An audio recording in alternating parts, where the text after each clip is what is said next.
மதுரையில் சாதிச் சான்றிதழ் கேட்டு பழங்குடியின மாணவ மாணவிகள் போராட்டத்தில் ஈடுபட்டிருக்கிறார்கள். கூடுதல் தகவல்களை களத்திலிருந்து வழங்குகிறார் நமது செய்தியாளர் பிரசன்னா. அவரிடம் பேசலாம். பிரசன்னா, இந்த பழங்குடியின மாணவ மாணவிகள் எவ்வளவு நாட்களாக இந்த கோரிக்கையை முன்வச்சிட்டு இருக்காங்க? அவங்களுக்கு சாதிச் சான்றிதழ் வழங்குவதில் என்ன சிக்கல்? ஏன் இதுவரை வழங்கப்படவில்லை?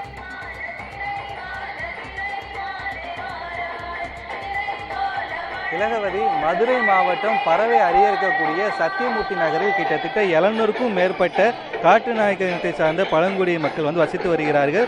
காலங்காலமாக தலைமுறையாக அந்த பகுதியில் இந்த மக்கள் வசித்து வரக்கூடிய சூழலில் கடந்த 2023ஆம் ஆண்டு வரை இந்த பகுதியில் வசித்து வரக்கூடிய மக்களுக்கு காட்டு நாயக்கர் பழங்குடி என்கிற சாதி சான்றிதழை மாவட்ட நிர்வாகம் வழங்கி வந்த நிலையில் கடந்த 2024ஆம் ஆண்டு இந்த பகுதியில் வசித்து வரக்கூடிய பள்ளி மாணவர்களுக்கு அவர் பழங்குடி அல்ல அப்படின்ற விஷயத்தை வலியுறுத்தி சொல்லி அவருக்கு சாதி சான்றிதழ் வழங்க தொடர்ச்சியாக மறுத்து வந்த நிலையில் தற்பொழுது கடந்த ஆண்டு இறுதியில் கிட்டத்தட்ட ஒரு 20 நாட்களுக்கு மேல் அந்த பகுதியை சார்ந்த 200க்கும் மேற்பட்ட பள்ளி மாணவர்கள் கிட்டத்தட்ட 20 நாட்களுக்கு மேலாக தொடர் போராட்டத்தில் ஈடுபட்டு வந்த சூழலில் மாவட்ட நிர்வாகம் சார்பாக அமைதி பேச்சுவார்த்தை நடத்தி அதை பெற்றோருக்கு சாதி சான்றிதழ் இருந்தது என்றால் அவங்க பிள்ளைகளுக்கு சாதி சான்றிதழ் கொடுக்கப்படும் என்கின்ற விஷயத்தை சொல்லி அந்த வாக்குறுதி அடிப்படையில் அந்த போராட்டத்தை கைவிட்டு சென்றார்கள்.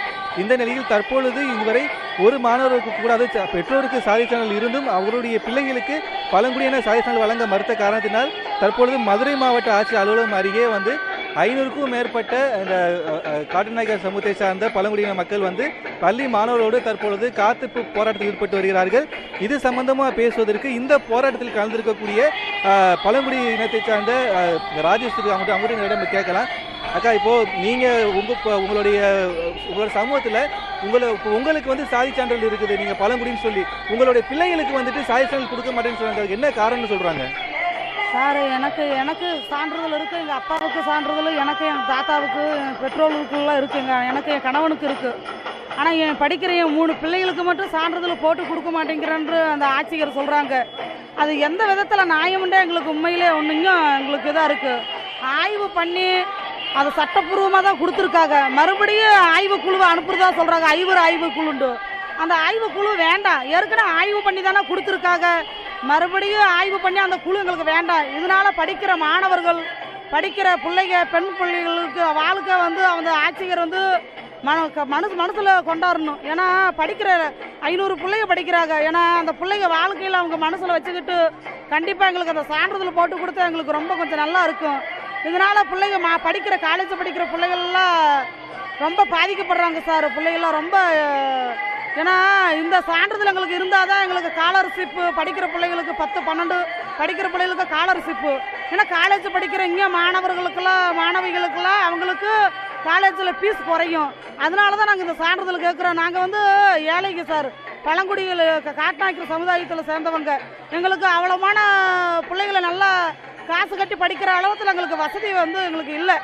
அந்த ஒரு காரணத்துக்காக இந்த விடாமல் எங்களுக்கு இவங்க நெருக்கடி கொடுத்துக்கிட்டே இருக்காங்க.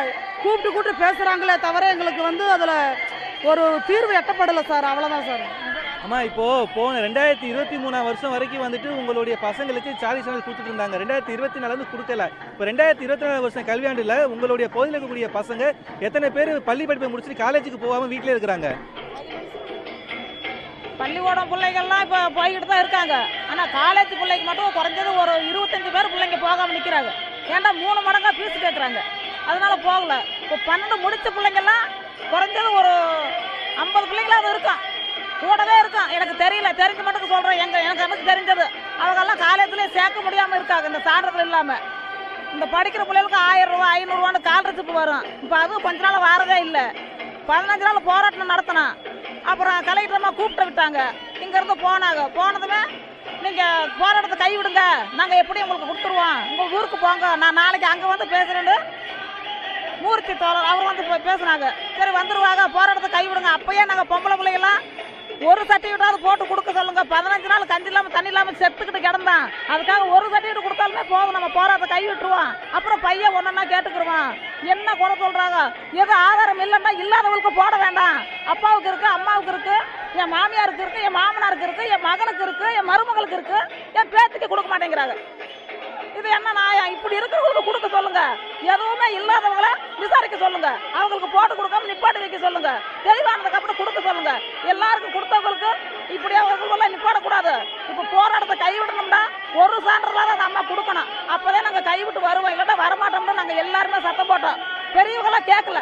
மூர்த்தியே சொல்லிட்டாரு, நம்ம எம்எல்ஏ அவரே நம்ம ஊருக்கு வரேங்கிறாரு, நீங்கள் போராட்டத்தை கைவிட்டுதே வரணும்னு சொல்லி அவங்க வீட்டுக்காரவங்க அப்பா அம்மா அந்தந்த பிள்ளைகளை சத்தம் போட்டு அடித்து கிடிச்சு வீட்டுக்கு கூட்டிகிட்டு போயிட்டோம்.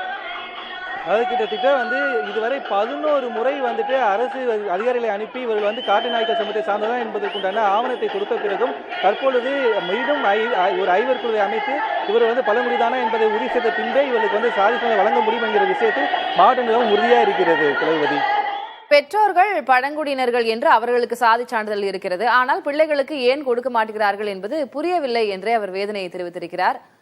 பிள்ளைகளுடைய மேற்படிப்பு பாதிக்கப்படக்கூடாது இதனால் என்பதுதான் நோக்கமாக இருக்கிறது. பார்க்கலாம், செய்தியை நாமும் பதிவு செய்திருக்கிறோம், என்ன நடவடிக்கை எடுக்கிறார்கள் என்று. உங்களுடைய விவரங்களுக்கு நன்றி பிரசன்னா.